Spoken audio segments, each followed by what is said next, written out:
इस एपिसोड की शुरुआत में जब ली जियान मिंग्यू को घर खींचकर ले गई, तैंकन अपने इंटरव्यू के लिए कपड़े सेलेक्ट कर रही थी। मिंग्यू फिर भी बोलने की हिम्मत नहीं करती, तो ली जियान ने डिसाइड किया कि वो उसके बदले में बोलेगी। लेकिन जैसे ही तैंकन चेंज करके बाहर आई, ली जियान ने मिंग्यू को आगे पुश कर देती है और बोला कि इसके पास तुमसे कुछ कहना है। मिंग्यू ने हिम्मत जुटकर तैंकन को ज़ैंग बाई के बारे में बता देती है। तैंकन बिल्कुल शॉक नहीं होती है और बोली कि मुझे ये बात पहले से ही पता थी, और पूछती है कि क्या तुम ज़ैंग बाई को मौका देने वाली हो। मिंग्यू कहती है कि नहीं, मैंने उसे ऑलरेडी ब्लॉक कर दिया हूँ, और गुस्से में कहती है कि मुझे पसंद नहीं है जो लोग मेरे पीछे भागते हैं। अगले दिन सुबह जब इजी ली जियान के घर ब्रेकफास्ट के लिए आया तो उसने ज़ैंग बाई की बात छेड़ी। मिंग्यू ने इजी से बोला कि मैं ज़ैंग बाई को कह दिया हूँ कि हम दोनों का बिल्कुल भी सूट नहीं बनता। थोड़ी देर बातें और हंसी मजाक करने के बाद तैंकन अपने रूम से रेडी होकर बाहर आई।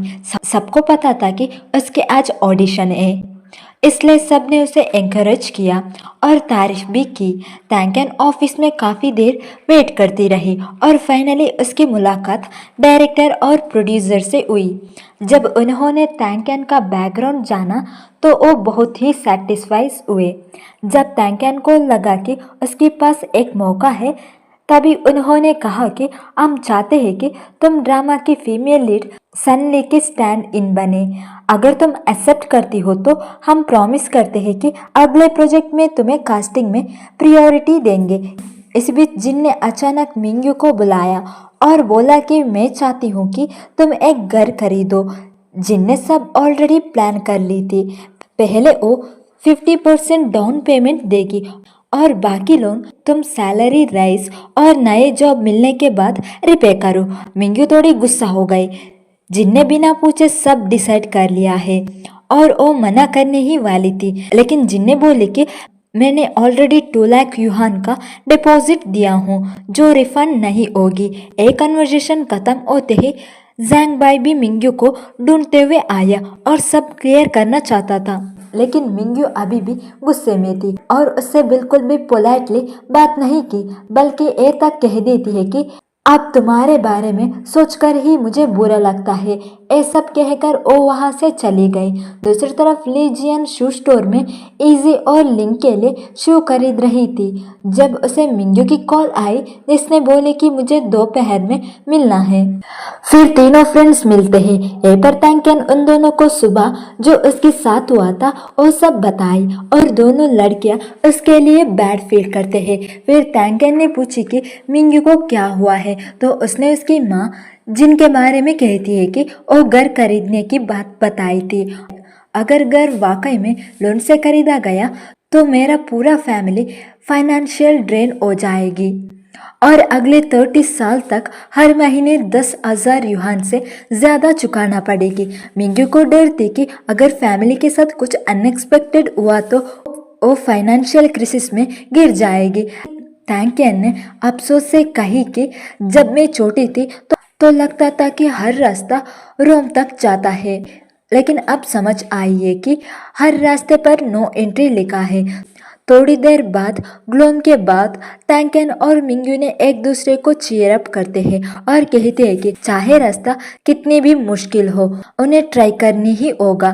जब तैंकन और मिंग्यू अपने पेरेंट के बारे में बात कर रहे थे, तब ली जियान को अचानक एक सीन याद आती है जहां वो एक दिन नूडल शॉप के पास से गुजर रही थी और ली को चिढ़ाने के लिए उनसे पूछी कि आप क्या कर रहे हो, क्योंकि ली जियान ने एक बार कही थी कि उसे वॉइस मैसेज पसंद नहीं है। ली ने अपना रीडिंग ग्लासेस पहनकर हर एक वर्ड ध्यान से टाइप किया।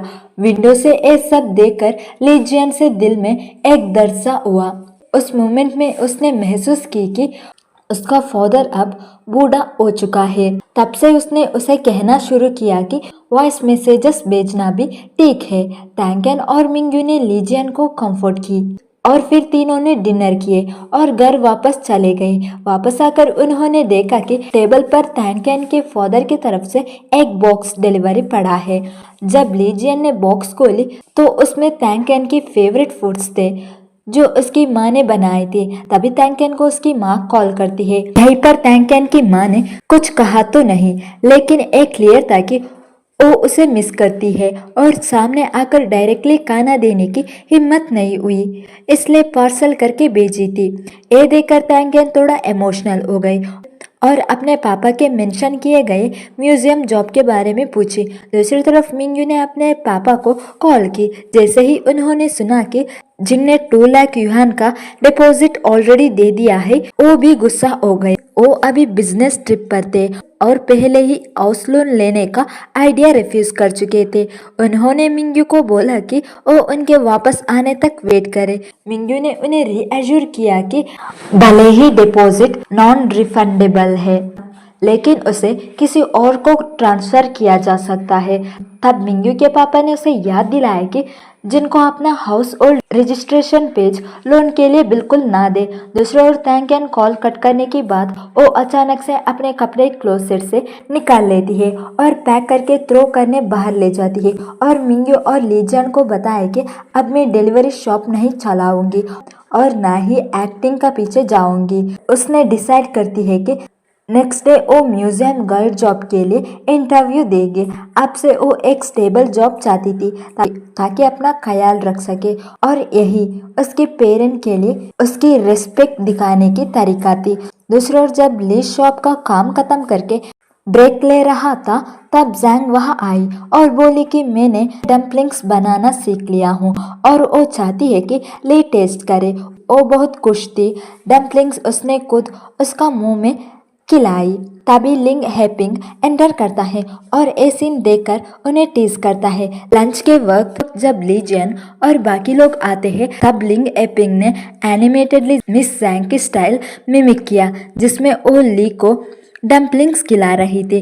ली जियांग ने भी उसको टीज करती है, लेकिन ली ने बोला कि ओ और मिस जैंग एक दूसरे के लिए सुटेबल नहीं है और सिर्फ फ्रेंड्स रहना ठीक है। ये देखकर कि ली को सच में मिस जैंग में इंटरेस्ट नहीं है, तो वो लोग और जोक नहीं करते हैं। यहीं पर एपिसोड 31 खत्म होता है।